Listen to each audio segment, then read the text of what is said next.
సంక్రాంతి వచ్చేస్తుంది. తెలుగిళ్లలో అతిపెద్ద పండగ సంక్రాంతి, ఎస్పెషల్లీ గోదావరి వాళ్ళకి. టికెట్స్ దొరక్కపోయినా సరే ఎలాగోలా కింద మీద పడైనా మన ఊరు వెళ్ళిపోతాం. సంవత్సరం మొత్తం అయిన వాళ్ళకి దూరంగా కష్టపడిన మనల్ని వాళ్ళకి దగ్గర చేసేదే ఈ సంక్రాంతి పండగ. దేశంలో ఏ మూలనున్నా సరే పండగకి ఊరు వెళ్లాల్సిందే. ఇంటి దగ్గర అయితే 10 రోజుల ముందు నుంచే స్టార్ట్ అయిపోద్ది హడావుడి. పిండి వంటలు, స్వీట్స్, ఇలా బోల్డ్ అని ప్రిపరేషన్స్.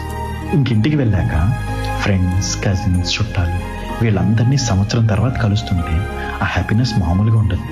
ఊరంతా ఎక్కడ చూసినా కొబ్బెమ్మలు, ముగ్గులు, పువ్వులతో డెకరేట్ చేసే ఇల్లు, లంగా బొన్నెల అమ్మాయిలు, కోడి పందాలు, గంగిరెద్దుల విన్యాసాలు, హరిదాస్ పాటలు, గాలిపటాలు, కోనసీమ జిల్లాలో ప్రబల తీర్థాలు, కొత్త సినిమా రిలీజులు, క్రికెట్ టోర్నమెంట్లు, అబ్బో బోల్డ్ అన్ని. ఇవన్నీ పక్కన పెడితే సంక్రాంతి అంటే మన అనుకున్న వాళ్ళతో లైఫ్ టైం మెమరీస్ క్రియేట్ చేసుకునే ఒక ఆపర్చునిటీ.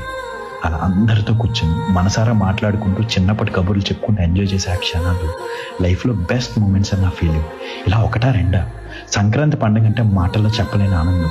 ఇంకా పండుగ అయిపోయి వెనక్కి వెళ్ళిపోతుంటే ఆ బాధ, మళ్ళీ సంవత్సరం వరకు మన వాళ్ళందరినీ ఒక చోట చూడలేము, కలవలేము.